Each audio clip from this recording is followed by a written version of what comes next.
Hello, Harry here. Jog On with Harry Morgan, or Jog On for short, is a podcast and YouTube channel producing video and audio for the running world. You can find a lot of what we're creating, as well as the official Jog On running top, over on our main website, thisisjogon.com. The main guest episodes are available to listen to on any podcast platform or watch on the YouTube channel Jog On Podcast with Harry Morgan. Watch or listen, whatever you prefer. It's episode time. Loughborough University in England has always been associated with high-level running. Not far from the athletics track, deep within their impressively kitted out gym, there is a man who has been working at Loughborough for the last 2 years. We know that doing high impact jump training, so plyometrics, improves things like bone density. Richard Blagrove is a lecturer in physiology whom specialises in strength training to improve long distance running performance. We know fairly well that lifting weights or doing strength training a couple of times a week for a runner improves running economy, and that translates to improvements in performance. He has provided strength and conditioning coaching support to numerous athletes and Olympians. He is the author of the 2015 book Strength and Conditioning for Endurance Running, and has spoken at multiple events and universities across the country. It probably also reduces the risk of runners getting injured. Sitting at just over 1 hour, this is one of the longer episodes we've released on Jog On. So buckle in for an informative conversation that I hope you can take away some useful notes from for your own running. It was a pleasure to speak with Rich, and I hope to be able to visit the Loughborough facilities in the not too distant future. And perhaps we may even be able to bring some videos out around the subject of strength for distance runners. So please, welcome to Jog On, Richard Blagrove. More about rather than how you got to this point, instead, where does the passion come from? Have you always been into fitness? Did you always have an interest in physiology and biology? What is it about running and fitness and strength that kind of fascinated you? Was that something you had you remember thinking, this is something I'd like to do in the future? Yeah, it was. And going all the way back to my own childhood and teenage years, I was... my dad was a runner, and I took up running, I think, when I was about 13 or 14 years old. Quit playing football. And then, I used to compete cross country in the winter, track in the summer. But because I was used to enjoy PE and sports science at school, I started, in quite a geeky way, I guess, started reading a bit about the science that underpins my own training. And as part of that, some literature and websites would come up about strength and conditioning and about sort of non-running based activities that might help my own performance and reduce the risk of injury. So I guess that's how it all started. And I'd kind of add additional training sessions to my own running training against the advice of my coach sometimes, just to kind of experiment and sort of see what worked, because I was quite inquisitive in terms of the sports science. So I guess that's where it started. I then quite naturally did an undergraduate degree in sports science, and then went straight into a master's in exercise physiology. And then I started doing a little bit of S&C coaching after that while I was working in a further education college. So I guess in terms of being a coach, that's where my coaching journey started. You mentioned the fact that your coach back at the time even possibly advised against it. Do you think that when you were 13, moving through your teenage years, was strength and conditioning something that back then was even less understood, do you think, than now? Was that something that frowned upon? Why would he suggest that you don't do that kind of thing? Yeah, there wasn't a great deal known about strength and conditioning. And as a kind of industry, it didn't really exist at all. There wasn't an accrediting body. There weren't really any jobs working in professional sport and strength and conditioning.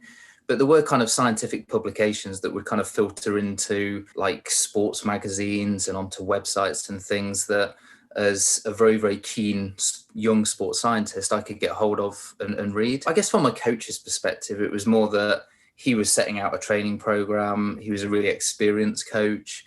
He knew the appropriate sort of volumes and intensities and the way in which training should be progressed in young athletes over a long period of time. And then there was kind of me on the side, sort of throwing in a weight session or jumping over hurdles first thing in the morning. Doing all of these extra conditioning activities, which then if I pick up an injury, he would kind of look at my training diary and kind of go, well, why were you doing this, this and this alongside the training I'd given you? I think that's probably why he was maybe a little bit annoyed. Wow. If someone's listening to this, Richard, and they're thinking, I go and run 3 to 4 times a week, but I've got no idea about strength and conditioning. Is there sort of a a couple of lines that you tend to give someone when they're first being introduced to the idea of bringing strength conditioning into their training plan as to what some of the benefits are, as to why, I know it's such a broad ranging topic, but some of just the key factors as to why a runner might bring some strength conditioning into their weekly training plan? Yeah, so I guess it's two main reasons. So we know fairly well, and I had a systematic review published as part of my PhD on this actually. We know fairly well that like lifting weights or doing strength training a couple of times a week for a runner improves running economy, and that translates to improvements in performance. And we've seen that pretty consistently in published scientific research over the last sort of 20 to 30 years. The other big reason, and it seems to be the main motivation why runners add strength training to their program, is that it probably also reduces the risk of runners getting injured. Because obviously if we can make tissues a little bit more resilient, it means we can cope with higher intensities or volumes of work. And we don't break down with niggles and injuries while we're doing that. And I guess from a performance perspective, those are the two main things. But at a more recreational level, like we also know that there's a lot of other kind of wider health benefits to lifting weights and doing strength training. So as we get older, sadly, we know that our muscle mass decreases. So we get this kind of age-related loss of muscle mass. So lifting weights kind of prevents that or offsets it to some extent. We know that doing like high impact jump training, so plyometrics, improves things like bone density.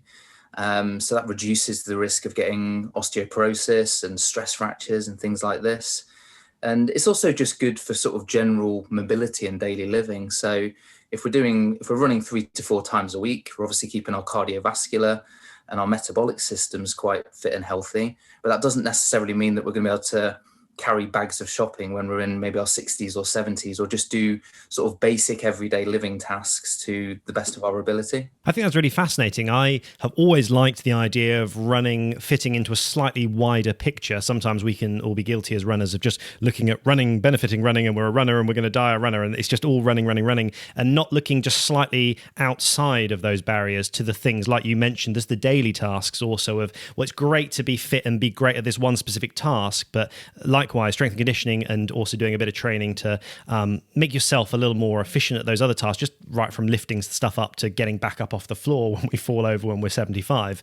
I think that wider picture is something that's quite fascinating, and something that as a runner you could look at as you move forward with your running into making it a slightly broader exercise than just the running. Yeah, 100%. And I mean, I've been obviously really lucky over the last 15 years that I've worked with some really, really top class athletes. And obviously what they're mainly looking at is just performance-based outcomes. Like they just want to be the best they can possibly be on a given day or run as fast as they possibly can. But from a more public health perspective, like we know the government recommends that we do aerobic exercise, plus we do strength training as well for the reasons that you just stated, really. So it's important that runners are including that for those wider health benefits.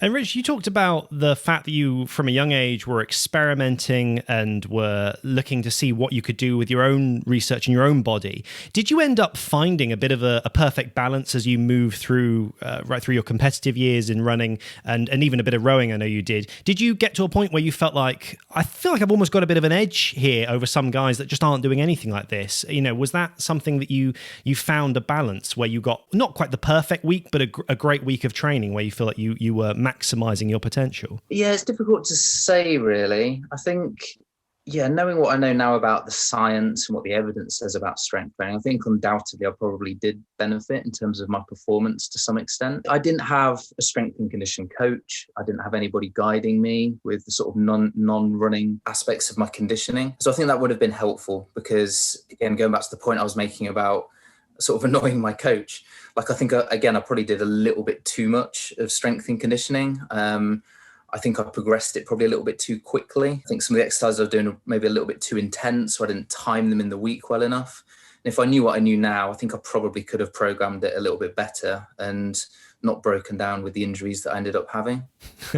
It's probably a little part of it, I guess, if you're getting excited about this and you're finding new things, and it can almost, have you found that in your working with athletes that some of them are quite keen to get back in and do another set of squats, and you have to sometimes hold them back and say, look, let's just keep it at this for the moment. We don't want to, because strength and conditioning can sort of almost get to a point of diminishing returns that you can do too much and now you're almost too worn out to perform well enough in your running sessions. Yeah, and I think that's definitely the case with runners, because I think most runners, they're quite volume driven with their training. Like they like to do quite a lot. Like the more I can do, the better. And so, if you add an extra set of squats or an extra exercise to a session, they're usually not going to complain.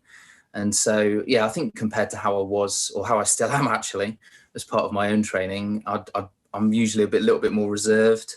And a big part of my philosophy, certainly with runners especially, who are usually doing quite a lot of volume of work, is, like you say, just trying to figure out what's the kind of minimal effective dose for the runner that I've got in front of me. And so, like, how little can I get away with doing to drive the adaptation that I'm looking to create, get the positive change that's going to impact performance, lower the risk of injury, because then they can recover a bit quicker and they can get a little bit more out of the key running sessions in their week. Yeah, absolutely. It's fascinating that balance is an interesting thing. And so I imagine something that someone has to experiment with for a while. If someone is, if you sort of move to stage 2 and they go, okay, I understand there's benefits of strength and conditioning. I'm looking now to, from my 3 to 4 runs a week, I'm looking to bring strength and conditioning in as part of my weekly training plan. What does that environment look like to you, Rich? Because at the moment, we're in a unique situation. If someone's listening to this in a year from now, it might not be the case anymore. But do you think the most effective training can happen in a gym with that equipment? Or do you encourage that, if you can't get to the gym, there are body weight exercises that you can research and then do some of that at home? Yeah, so it's a really great question, as you say, particularly given the current COVID environment that we're in. I'm certainly never big on trying to sell gym memberships. Like, I certainly don't work at any gyms or for equipment manufacturers. But you're always going to get a little bit more from strength and conditioning sessions if you've got access to specialist kit and equipment. And so if you've got barbells and plates and dumbbells, kettlebells, access to resistance bands, and even some resistance machines, then you've got lots of options in terms of the different equipment that you can use to create the stimulus that you're trying to create. Having said that, it's not to say that you can't gain benefits with just your body weight and with just being creative around the home environment. And so for runners that are just starting out with strength and conditioning, if they were to set up a program in the comfort of their own home, they could probably gain quite a lot from it, at least for the first few months of their training. So doing things like dead leg step ups, building up towards doing single leg squats, like it's quite a hard exercise. Like, it's a real strength challenge, even for people that have been doing resistance training for a long time. Things like single leg glute bridges, rear foot elevated split squats, press ups. If you can find a bar somewhere, like a goal down the local playing fields, perhaps you can do pull-ups. And there's lots of ways you can improvise around the house. So I've got my runners to use belts before. So belts that you just attach around your jeans to create some resistance. You can use door frames or walls. There's usually going to be some heavy objects around your house or your garden that you can use to create some external resistance. So you can go quite a long way in a home-based environment, but you've probably got more options if you are willing to join a gym. I think one of the things that we often come across, and I'm not sure exactly why it is, I've got my suspicions, but that people can be very motivated to go and run 4 times a week because they love it and they've got scenery, and maybe they're listening to a podcast or they're listening to music and they see other people out and about, dog walkers, they can try different routes. And there's something about the format of strength and conditioning has to happen a bit more stationary. It's a bit more in a box, in a room, wherever you're at, even if you manage to get some stuff happening outside. And I think one of the results I've seen from that is that people can often be less motivated to stick to a routine of strength and conditioning. Are there any tactics that you've brought in with your athletes or anything to get them to stick to a plan like that? Is there anything that you would suggest to someone listening? Say, for example, write it into your diary so it's there and you've got it planned and you know you owe it to yourself. Are there any sort of motivational tips to keep someone sticking to a strength training plan that you would recommend? Yeah, I think, like you say, goal setting and just making sure it's part of your normal training routine is a really good start point. There's different ways you can organize strength and conditioning as part of a training week. And so if I come along and say, all right, I want you to do 3 sessions a week, and the sessions are going to take you about an hour or so. Like, if people aren't very motivated and they haven't got the time in their life to dedicate 3 extra hours a week to strength and conditioning, it's going to be unrealistic, and they might do it for a few weeks and then decide to quit. And so you can split strength and conditioning across an entire training week. Like, in sports science, they sometimes call it kind of micro-dosing training. Yeah. If you add something like a little bit of strength work as part of a warm-up, perhaps, and something that's not too fatiguing so it doesn't impact the running session. If you do it after a running session, then quite quickly through a week, just adding 10, 15 minutes before or after your running sessions, it can accumulate to the same amount of time that you would dedicate to like a normal gym session. So I guess that's an alternative for runners. And I guess going back to my original point, that if we understand how much dosage or prescription of strength training a runner needs, we can give them the sort of minimal amount in order to try and get the maximum response. So again, they don't necessarily need to be spending 3 hours in the gym a week to get some benefit from doing strength training. You can usually achieve it in quite a lot less than that. It must be the kind of thing that varies so much per individual. But when someone first comes to you with having done almost no S&C, but lots and lots of miles in the legs, are there some sort of common tick box areas around the body that you see some weakness, where there's often their glutes might need some training, or it's a hamstring or a quad, just the lower leg in general? Or, I mean, one of the things when you start looking to running a lot is it's always amazed me how much the core is engaged. We think of cores as like sit-ups, and when you're running, why would your core? But the core is stabilizing a lot more than we potentially realize. So I guess my question, Rich, is when you start with someone, what do you look at to find those weaknesses? And are there a few muscle groups that quite often you're going, like we're gonna build that up first to start to make you a little more economical? Yeah, it's a really good question. So like I have a battery of tests and assessments that I'll use with runners. The ones that I pick very much depend upon the facility that I'm working in. I'm really lucky with the environment that I work in at the moment at Loughborough University, and when we're working with international runners especially, we're quite well supported by British Athletics. And so I've got things like force plates and jump mats and timing gates and strain gauges, and fancy bits of kit in physiology labs and things like this. And so we can be quite accurate with the way in which we're testing quite specific physiological qualities. A little bit more generally, and things that recreational runners can use, is like I'll always do a movement assessment. So that's trying to get an idea of how much range of movement that runners have got at different joints in their body, how much kind of motor control or movement control they've got at different segments and through different movement patterns, whether they've got any imbalance between right and left, whether they've got any imbalances between different muscle groups around different joints.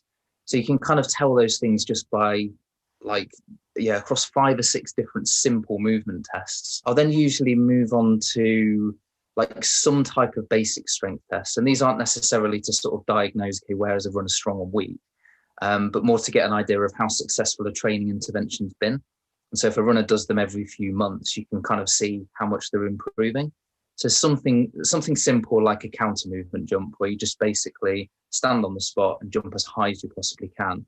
Like I've got an app which is on my phone, which will measure how high somebody's jumped. Wow. So I don't necessarily need a biomechanics lab to do that. And a similar test, which is a bit more specific to running, is I'll get runners to hop on the spot, and they'll hop on the spot for 30 seconds. And I'll firstly be able to see how long they're spending in contact with the ground compared to how much height they're getting on one leg. And then if we do it for a period of 30 seconds, I can see what the drop off is in their contact time and their jump height. So that tells me something about their what we call reactive strength off the surface, and then how that fatigues over a period of 30 seconds or so. And then going back to your point about like the core or the trunk, like I have a series of what I term capacity tests, which assess capacity around specific joints that are vulnerable to injury. So the main one usually for runners is around the foot and the ankle. And so we'll do single leg calf raises to a metronome. So 1 second up, 1 second down. How many calf raises can you do on your right and how many can you do on your left? And we know pretty well from the data that we've got over the last 20 years or so, like what's an excellent score, what's a very poor score, and what's satisfactory and so on. We'll then do similar tests around the trunk. So for like the lateral trunk, the anterior, or the sort of front part of the trunk, and then posterior at the back as well. And again, it will give us an idea of where a runner's kind of strong and weak, and that will then guide the training prescription that we give them. When you're doing tests like this, do you come across different attitudes, particularly within the elites, who sort of maybe there's a situation where they know that this is part of their schedule and they have to? Do you get different levels of enthusiasm? Like there's the guys who come in and go, yeah, okay, all right, I'll do my strength conditioning, but I want to be running. And then are there people who are very enthusiastic about it and they love that there's this whole different element that they can do something that's not running to get better at running? Do you come across different attitudes to it? Yeah, a little bit. Again, I guess I've been lucky that the majority of the runners that I've worked with have kind of approached me for consultancy or advice. And so the buy-in to some extent is already there. And I describe the tests and assessments. And I'm like, this is a normal part of the process that I go through as a strength and conditioning coach. And so they'll usually be fine and they'll give the best effort. When I guess you're working as part of like a talent program, or you sort of inherit an athlete from another coach perhaps, and you're like, okay, these are the tests that I want to do. You do get different levels of buy-in for sure. And then different levels of enthusiasm and motivation for what you're putting in front of them. It's really those capacity tests that are sometimes the issue, because runners know that if they're going to hold like a static position for 3 minutes, or they're going to do like calf raises to exhaustion, it's going to make them sore for the next day or two. That's going to impact their running training, and they don't want that. And so they're not then necessarily willing to push themselves to complete exhaustion. Yeah, that's interesting. They'll give out when it starts to hurt because they're just sort of playing it safe a little bit. So you don't really get a true representation of what the capacity is around there. So yeah, a bit of verbal encouragement, a bit of guidance around like how it's going to feel. Just making sure that, over the next day or two, they haven't got any really big training sessions where they're going to have to really push themselves hard. Yeah, that's really interesting. I could see that reluctancy because they feel like they're almost taking away from the thing that they're trying to do, which is run quickly or run well or whatever. It's funny that we're even having to have this conversation, Rich, because say this was a rugby podcast, I think that audience and people who participate in rugby would be much more aware of the idea of, well, I'm rucking, I'm in a scrum and I have to tackle people, I'm going to need a bit of muscle and some strength and power. I'm sure that one of the things that you have faced is that even within running, you can break it down to even sprinters, where I think most people on the street would say, yeah, sprinters, Usain Bolt, he probably does a bit of strength training alongside. But the moment you sort of move into basically 1500 plus, but certainly 5K plus, and that real kind of long distance stuff and beyond, even up to ultra, that idea of lifting something heavy to benefit running far there's just a contradiction there in people's minds, and they just don't quite associate the two. They're different things, and sometimes people might see me, I don't know, doing some heavy squats or a bit of kettlebell swinging, and they kind of think, oh, well, that's something he does on the side. Like he also likes to lift a bit of weight. But I'm genuinely going, no, I'm genuinely doing this to sort of complement the running, and that's a weird concept. So I think my first question to you, Rich, on the subject of misconceptions is, first of all, you must have come across that loads, but also, where does that come from? Why do you think, where is that association? Why do we associate long distance running with, I'm not going to touch your weight? Yeah, and you're kind of alluding to it there, that I think it mainly stems from the fact that endurance and maximal strength, they sit at completely opposite ends of, I guess you'd term it like an exercise continuum, or like almost like a specificity continuum, that like if the thing at one end is running a half marathon or running a 10K or whatever, like the main limiting factor that's going to stop me getting around that 10K or half marathon in the time that I want to do it in is going to be like my heart and my lungs, like potentially some limitations at a muscle level as well. And so therefore it doesn't make very much sense to train in a way that's completely the opposite of that, to do something that only takes 10 seconds, like, your set of squats is your example, which is much, much higher force in nature. It doesn't have the same type of fatigue. It doesn't have the same sensation. And so, like you say, it's kind of illogical in many respects. So I think that's where the kind of initial misconception comes from. Like, I don't know if you want to get into it, but like unpicking the science and the reasons why doing those short bursts of high intensity strength training activity might benefit your really, really long duration type activities is quite interesting. Yeah, no, absolutely. I think one of the things I heard you talk about in the past, one of those examples of those misconceptions, is that trade-off between higher rep and lower rep. I remember even when I was younger being in the gym and thinking, well, maybe I should be doing like 40 squats at a really light weight because that would be... But that the literature seems to state that that's not actually what makes sense. Yeah, it doesn't seem to be the case. So again, going back to the review that I did as part of my PhD, we had about 26 studies that have been done over a period of about 25 years.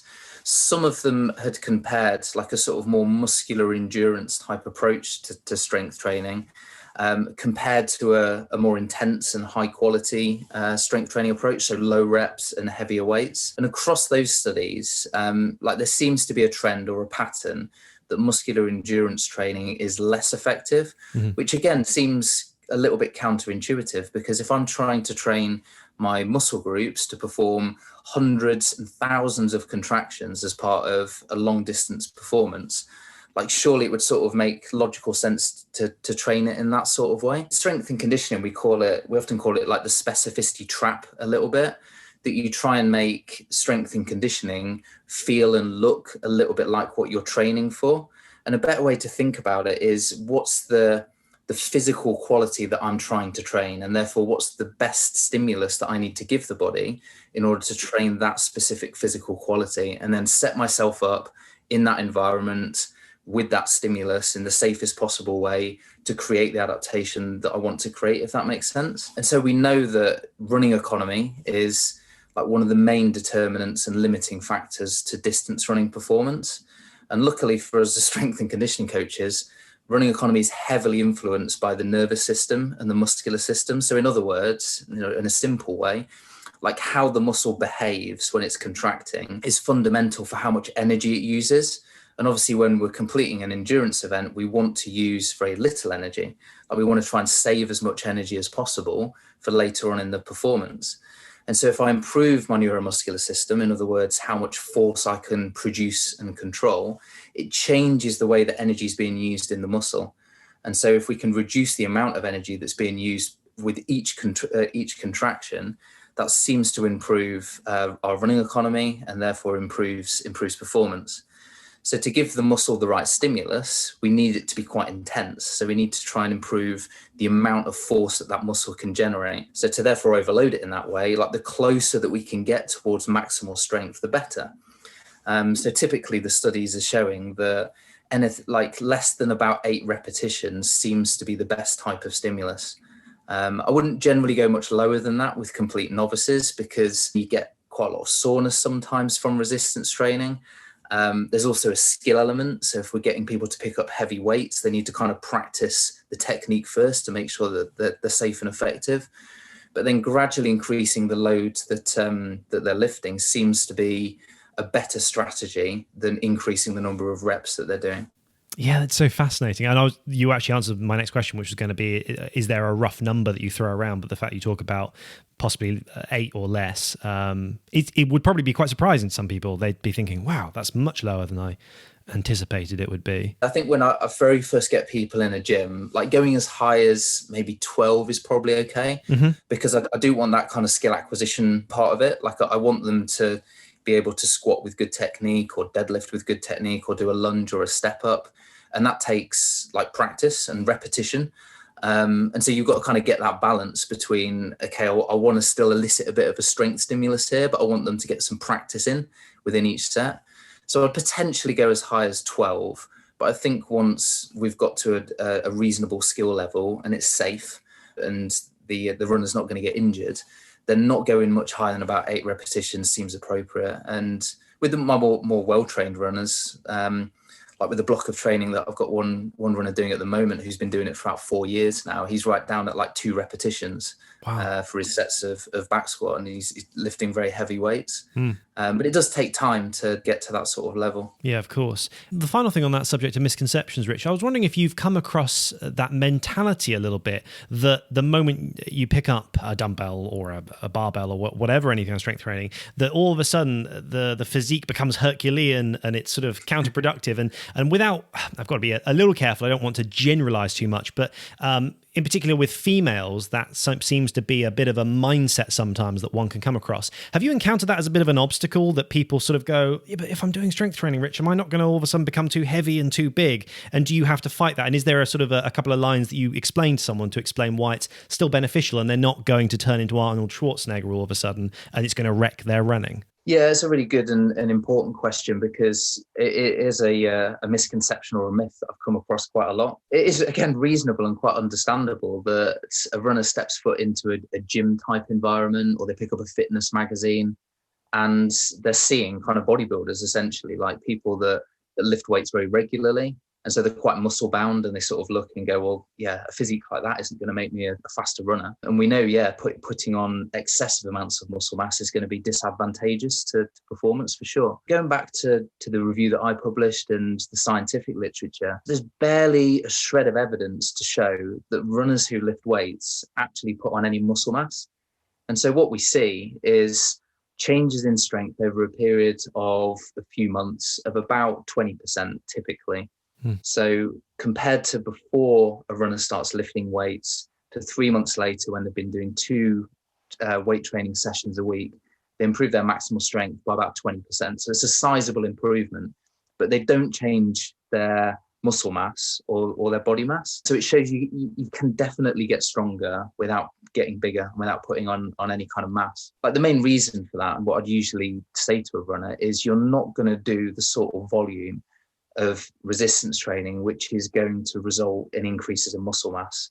Like, the amount of resistance training that you need to do to look like, those guys in the gym whose sole outcome is to get bigger, is not the same. That, like, they'll be lifting 4, 5, maybe 6 times a week, and that is going to result in changes in muscle mass. Whereas a couple of sessions a week where you're doing maybe 8 to 12 sets of work for the lower body isn't going to result in changes in muscle mass. There's a more detailed scientific reason as well, if you wanted to get into that why not as well. So there's something known as the interference phenomenon as well, which has been quite extensively researched over the last 15 years, because it's a public health issue.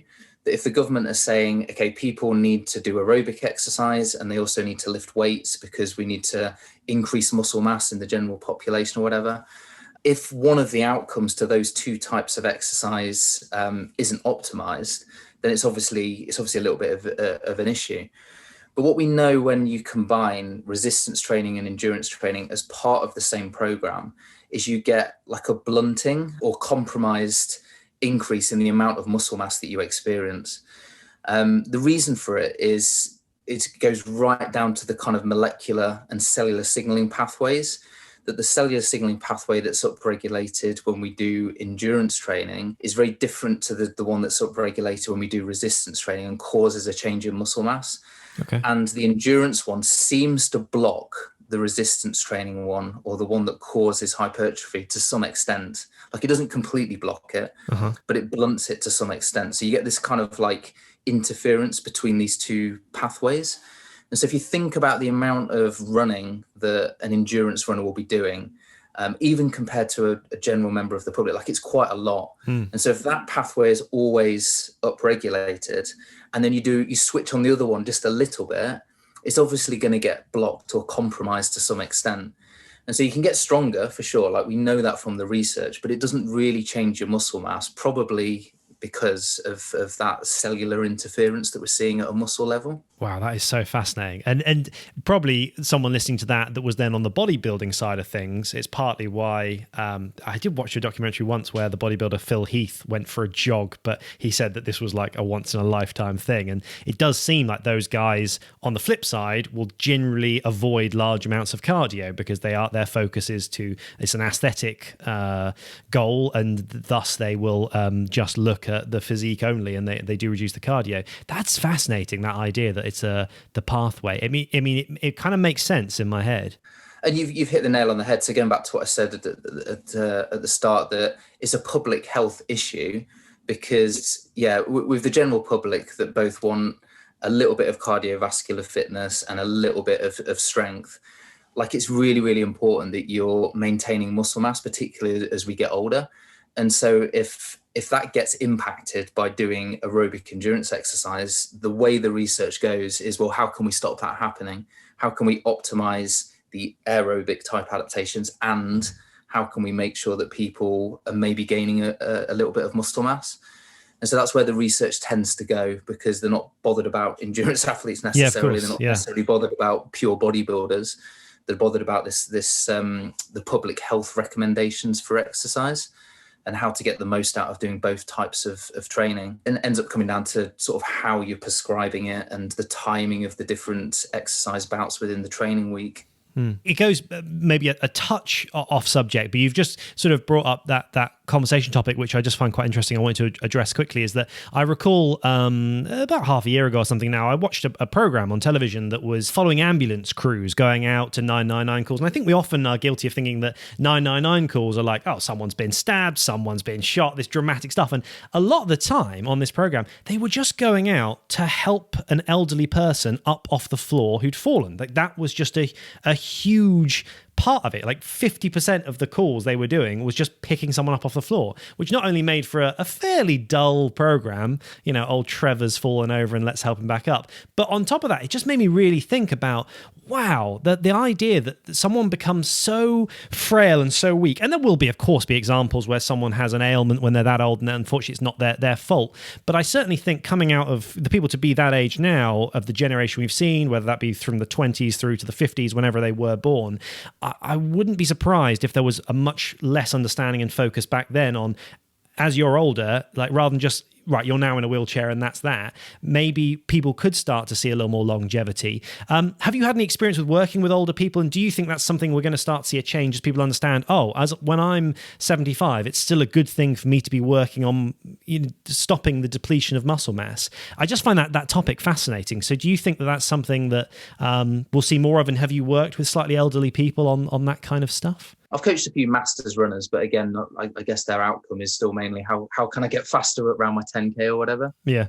But yeah, you're right. Over the last even 5 years, there's been a major push in the scientific literature to get the message out about the importance of resistance training in older age groups. And yeah, the kind of government guidelines around exercise have started to shift a little bit. And I think even maybe to the point that over the next 5 years, they might start recommending that doing strength training and lifting weights is probably even more important than sitting on a bike or going out for a run or whatever, like more important than the cardiovascular side of things, because of the things that you're mentioning. In our later years, if we trip and fall, like what we need to do to stop ourselves falling and hitting the ground is rate of force development type qualities. Like we need to be able to correct ourselves very, very quickly and move limbs into the right position to enable us to balance. That requires strength type adaptations that we can get through lifting weights and similar activities. And the same with the functional,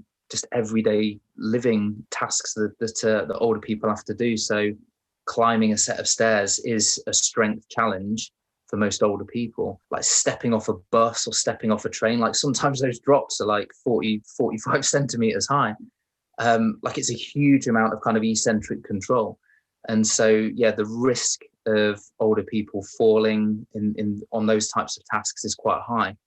And so if we can get strength adaptations that prevent that happening, then that's obviously really positive and will potentially save the National Health Service a lot of money if people in society are just stronger. It's a fascinating subject that I'm sure, it'll be interesting to see how that happens over the next few years. And I, for one, quite like the idea that once I'm past my peak, that I've still got something to focus on to try to increase my longevity, and kind of what you did when you were younger, and do a bit of my own research and what can I do now that I'm an old man, and to make sure that either if I do fall, I bounce, or like you say, kind of working on things like foot speed and being able to put something out to stop me, so that I'm not that person that you've seen collapsed off a train and is a broken wrist and being carried off. That subject is fascinating.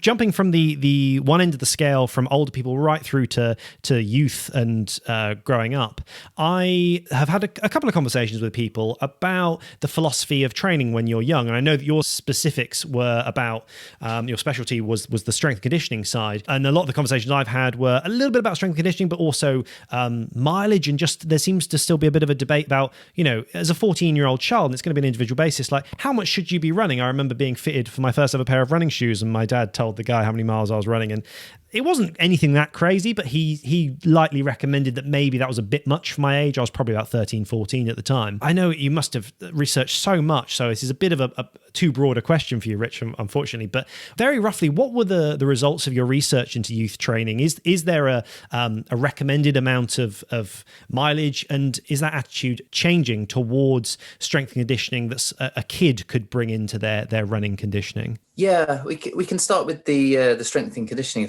if that's okay. Yeah, that was the focus of my PhD actually. So I was mainly focused on the effects of strength training exercise in post-pubertal adolescent distance runners. And yeah, it was really lucky with the participants that I had through the laboratory and the ones that I trained for probably about 3 years actually. So yeah, I mean, it's certainly been known in the strength and conditioning industry and even wider the sports science literature, the strength training for children and adolescents is very safe and effective, with the caveat that it is supervised by a qualified coach. Yes. And so we're kind of at the point now with that literature that there's so much showing the benefits of it, both in terms of performance and in health. It doesn't really get researched that much anymore. Like the statements that have been put out by the International Olympic Committee, like international consensus statements from pediatricians and like genuine experts in the sports science community, and then quite influential organizations like the American Academy of Pediatrics. And so from a sports medicine perspective, like it's heavily promoted that kids in schools, kids at sports clubs should be doing some form of resistance training exercise, just as part of their sort of general all-round development, irrespective of the sport that they're preparing for. I guess the misconceptions, because there still are a lot. I was going to say, yeah, are there still thoughts out there that, oh no, is that you're a child? Is that still a barrier that you come up against? Yeah, a little bit. And like even as recently as like 2 years ago, I think there was an article in a really well-known athletics magazine. There was experienced coaches writing about how to train children. And they were like, yeah, children shouldn't be lifting weights until they're over 16 or whatever. And I just kind of put my head in my hands, really. Because I mean, there was misconceptions, I guess, in the 1980s. Like there was things about it stunted their growth, it damaged their growth plates. It was just an unsafe training activity, like kids would drop weights on their heads and whatever. But there's barely a shred of evidence for that. And it would probably happen if you let a kid do resistance training like 6 times a week and you left them to their own devices. But the same could be said for any sport. Like if you sent a kid out to run 6 times a week, or to cycle, or to play football, like it's obviously going to be quite risky because of the volume of the same sort of activity that they're doing. So there's nothing inherently dangerous about lifting weights. And we're kind of at a point now, actually, that, I mean, over the last few years, there's evidence coming out of some of the labs in America sort of demonstrating that if young athletes don't lift weights, then it leaves them exposed to a higher risk of injury in their sport, even when they start to specialize in their later teenage years. And so it seems that like children should definitely, and adolescents should definitely be lifting weights in order to improve them in their development, but also to keep them healthy as part of their sports preparation. Things like that probably take some time to shift, to go through from this is the current thought process, and that can sometimes be like 30, 40 years, which is quite mad, partly because you need the traditionalists who won't change their mind, I guess, to essentially die off, without putting it too bluntly. But I guess that's a constant battle in a way. Yeah, I think you've hit the nail on the head, though. I think that, I guess, the more experienced coaches that work, not just in track and field, but across lots of sports, will always think back to what they did. And maybe if they were training in the 70s and 80s or whatever, it's like, well, we didn't lift weights, and we were told back then it was really unsafe. So yeah, they're not kind of necessarily up to date with current understanding. I mean, certainly my experience in the distance running community is the modern era of younger coaches that have maybe retired from their own running and have now got groups of athletes, are really well educated. Like the educational systems that British athletics and England athletics have set up have got strength and conditioning workshops and education embedded as part of the curriculum. Yeah, my experience is most groups are investing in time in strength training, and are doing it fairly appropriately. I think in terms of the actual running training, and yeah, this isn't just necessarily for endurance running, but advice for young athletes that are participating in any sports is that we know there's a big issue around early specialisation in sport. If we're kind of forcing young athletes to specialise in a given sport at the expense of all other types of physical activity in sport that they could be doing, we know that leads to a range of different adverse consequences long term. And so in female athletes, it delays the onset of menstruation more often than not. It results in deteriorations in bone health, which then during adult years can't be caught back up. It leads to kind of mental burnout and staleness during later teenage years.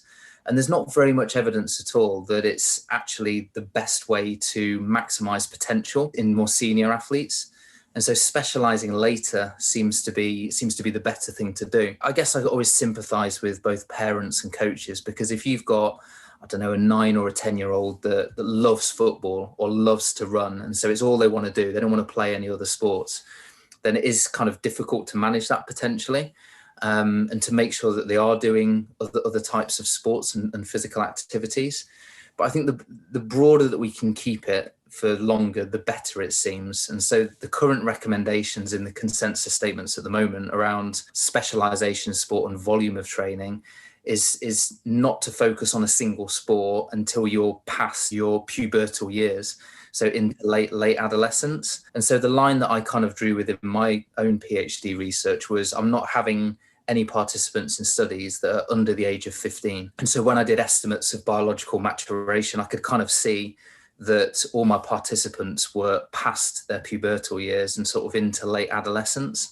And so therefore, if they wanted to, they could call themselves like endurance runners, like they were preparing for endurance running as their outcome.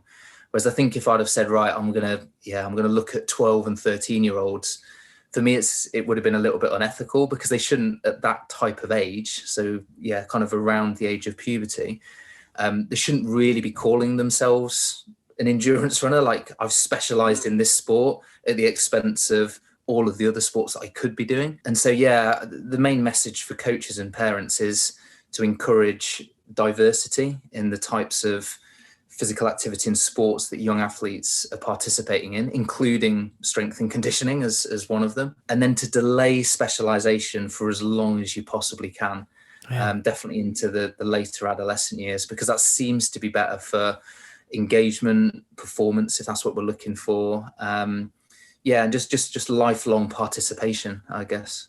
Yeah, and I think that's a key point, even if you steer briefly away from the biology argument, just the mental, the mindset of, we see it. I think one of the most common areas we've seen it with is in swimming. There's a guy I remember at school who was a fantastic swimmer. He was in the sort of top 40 to 30 for his age group in the country at a few different strokes. And he was that kind of level. And I remember hearing at school and when speaking to him one day that he just literally one session walked out of it and went never again. And he just had complete and utter burnout. And he was probably, I think, about 16. So, he was just getting to that point where he was really going to start to get into his real potential.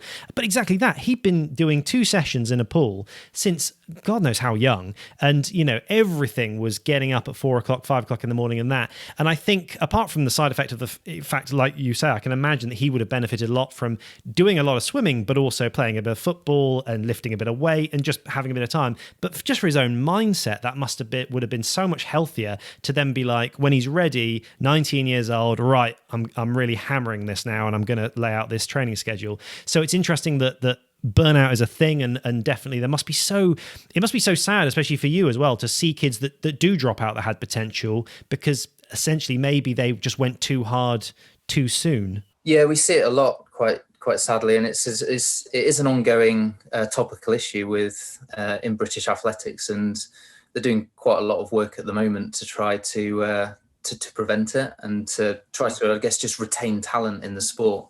The percentage of top 20 ranked under 13s and under 15s that end up making the top 20 as a senior, like at some point during their senior career, so maybe 15 years, is really, really small. Like it's as small as about 10 or 20%. So it essentially means that I was one of the best in the country when I was 12 or when I was 14, but I never ended up making it as a senior, at least not in the top 20. It's huge. And so, yeah, they're trying to do quite a lot of work and education at the moment around like, how much volume of training is appropriate. The diversity of different activities that should form part of a young athlete's physical training and sports. Yeah, just putting in place strategies to try and prevent this from happening. It's really interesting. It makes me think back on the kind of training I did when I was younger, and I think I was quite lucky in a weird way. I think from my own personal experiences that because I didn't show real talent, it meant that there wasn't such a strong focus on running, and running was just a thing I did, and I had a bit of an ability at it, and I was pretty good, but I wasn't winning county level races. I was a little bit further back. And I think weirdly there was a benefit. So it's a shame that there's almost a knock-on effect that if someone does show promise, there might be a bit of a old-fashioned system in place that funnels them quite quickly down to intensifying that practice.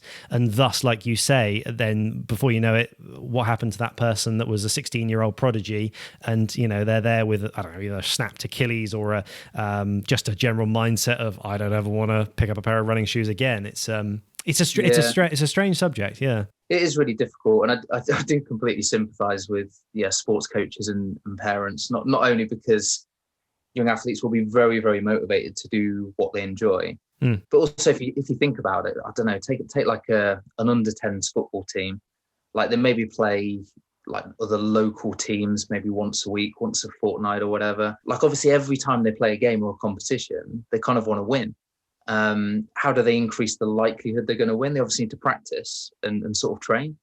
And so if a technical coach or manager turns around and says, well, tonight we're going to play some tennis or a bit of netball or whatever, or we're going to do a strength and conditioning session, like the parents and the players will turn around and go, well, no, we want to play football. And we want to play football every day because it's going to increase our chances of winning. So yeah, it's very unlikely that like technical coaches and managers are going to kind of accept that, okay, we might have to just finish bottom of the table.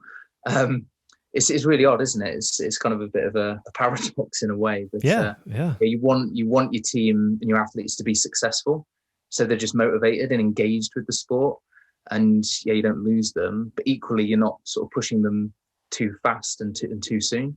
It's really difficult. I guess it's trying to have that long-term mindset and not thinking about the results here and now, but what can we do that's going to benefit them when they are 22? And that can be very difficult to sort of think 8 years ahead. Yeah, really challenging. I think certainly professional football and rugby to some extent in this country are probably the worst two examples in my experience. But I know that they're trying to put in place strategies to rectify that, both at club level and at national governing body level, because they do scout and recruit talent so early, like as early as kind of 7 or 8 years old. I don't know how you tell who's going to be a good footballer at age 7, but they do.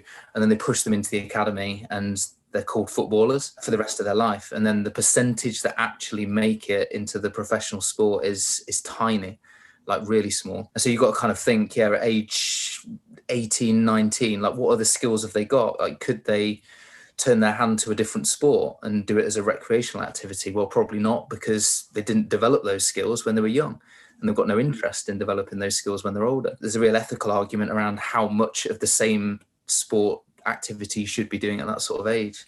I imagine there's a danger of resentment as well, that someone could feel a bit bitter towards the fact that they were trained up and brought through an academy in their said sport, and everything was shouted at you, you're going to go, this is the goal, this is the goal, this is the goal. And then it's all of a sudden turns out for nothing. And it could lead to a sort of a slightly toxic mindset of, almost hating the sport when you're a bit older and what could have been. Yeah.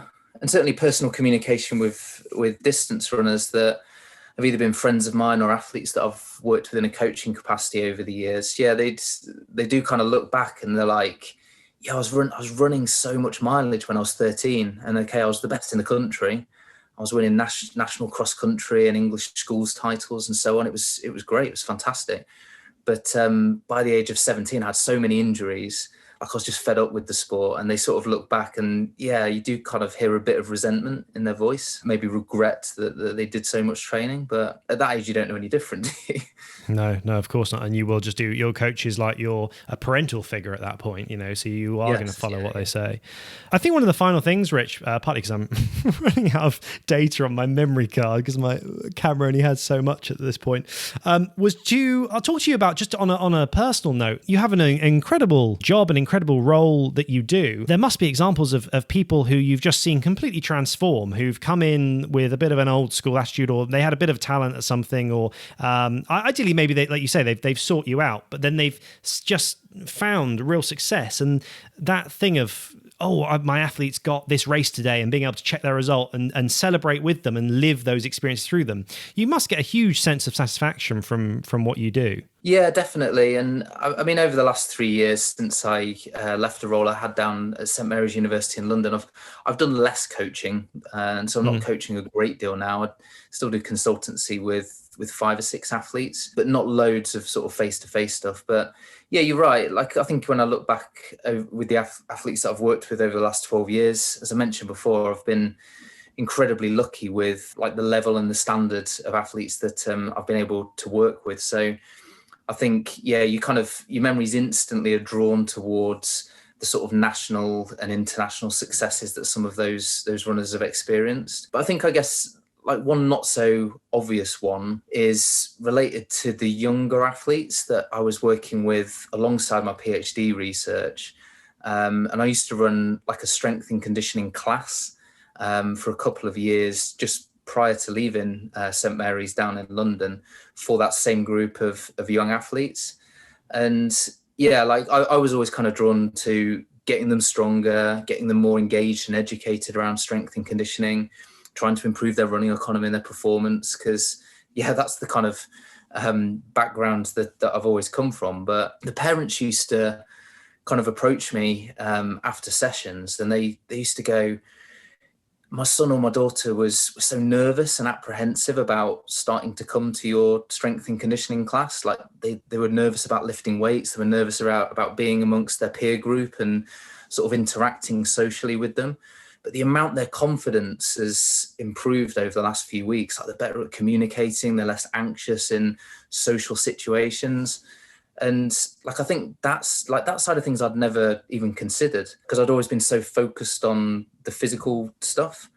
And yeah, those kind of psychosocial benefits of just being in a group situation with your peer group, learning a new set of skills to kind of give you confidence is a side of strength and conditioning that I'd never really thought of. And I think that's probably been one of the most rewarding parts of my coaching work over the last 12 years, that, yeah, several parents have spoken to me about those psychosocial type benefits that their son or daughter have developed. Yeah, absolutely. I think if I could relate to that in any way, shape or form, partly is that when I have had the nice opportunity of training with other athletes in a gym setting, it's really nice because you're not all there doing random different machine weights and things like in a standard gym setting, but you're there with a sort of a common goal and you're all working towards something greater. And from a psychological point of view, going out for a run, knowing what I've done and done a bit of calf work and some leg work and some stabilization and bits and pieces, almost gives you a bit more confidence out on the run. I put out a poll a little while back on the podcast, on the Instagram, and just for an idea for some episode ideas and video ideas. And I asked, what's your biggest fears with running? And one of the ones that kept coming back was fear of injury. People literally running almost paranoid at this point because they've had that many. They're literally wanting, they're going, is my hamstring all right? Or that kind of thing. I can relate. Yeah. Well, and I think that's one of the things that I've found quite nice is that I have been quite fortunate with injury, and I think I'd like to think some of my strength and conditioning through the years has benefited to help me prevent that. But it's nice to run with a sense of confidence. But yeah, the mindset that strength and conditioning can give you as well to complement your running makes you, I think, a slightly more confident runner who feels a little more grounded and like they know what they're doing. That's just one of the personal things I've had. Yeah, absolutely. And I think a sport like endurance running tends to attract more, I guess, kind of introverted type personalities anyway. But I mean, even when you train in group settings or on athletics club, it can still be quite lonely training sessions because, yeah, you might meet at an athletics track or at some sort of sports facility. You might have a quick conversation with the people that you're going to train with, but then when you set off, you potentially don't speak to many people. No. Like you might have a chat as part of a warm-up or an easy run or something, but it is fairly limited. Whereas if you think, about the sort of strength and conditioning environment in a group setting, and particularly the way that I used to set sessions up where the young athletes could kind of interact and talk to each other, and they were kind of rotating around a little bit and helping each other out. So spotting each other and assisting each other through exercises or whatever. Like it did kind of unintentionally in many ways sort of facilitate more interaction. And I think that helped those kind of psychosocial type qualities that I spoke about before. It's been absolutely fascinating talking to you, Rich. I think that what my final question to you to finish with what for me has been possibly a slightly selfish conversation, because it's great that it's wonderful that listeners get to hear this, but I'm also just fascinated myself by this whole subject, and it's genuinely incredibly interesting for me to ask someone with your own expertise about this kind of this side to running that is less discussed. Is for your own personal journey, Rich, what do you think you'd like to do over the coming years? You're still young and you have many more years of career ahead of you. Are there any particular groups that you think I'd love to work with them, or are there any sort of future things that you personally would like to research and produce some literature around moving forward? Yeah, so a really great question. So I started working at Loughborough University almost 2 years ago now. Loughborough's a fantastic environment. Like it's a really world-class institution, great reputation for sports science and sport. And so I'm kind of spoiled a little bit with the facilities that I've got, laboratories, strength and conditioning spaces, and the colleagues that I've got access to sort of help mentor me a little bit. And so, I think to grow my own research portfolio is like, it's definitely the right sort of environment to be in. I'm still continuing to research like performance and health related aspects of distance running performance. And I'll probably still keep doing that just because it's my main passion and my background. I think there's a lot of work still to be done in understanding the role of strength training and conditioning exercises in offsetting the risk of injury. And so we've touched upon it as part of this podcast. And as I mentioned, and you mentioned, like it's the main reason why runners engage with strength and conditioning, because they're trying to reduce their risk of getting injured. But surprisingly, there's very little known about the role that strength training might play in reducing injury risk. Like the evidence is actually quite weak. And so if I was to stand here and say the science, I can't stand here and say the science indicates the likelihood you'll get injured decreases if you engage with strength and conditioning, because at the moment that's, the evidence isn't actually that strong.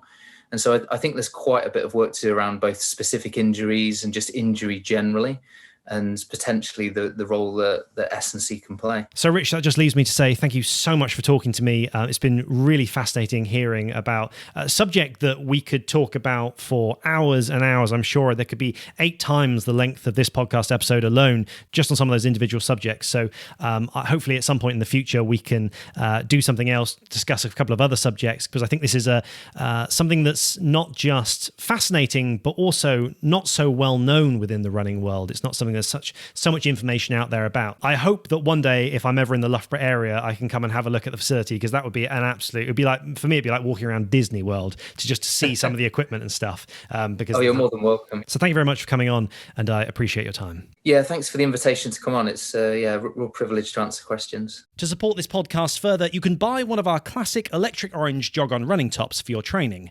Just email a size request to thisisjogon@gmail.com or visit our website, thisisjogon.com. Thank you for listening or watching. I'm Harry Morgan. Have a think about strength training for your own running, and this is Jog On.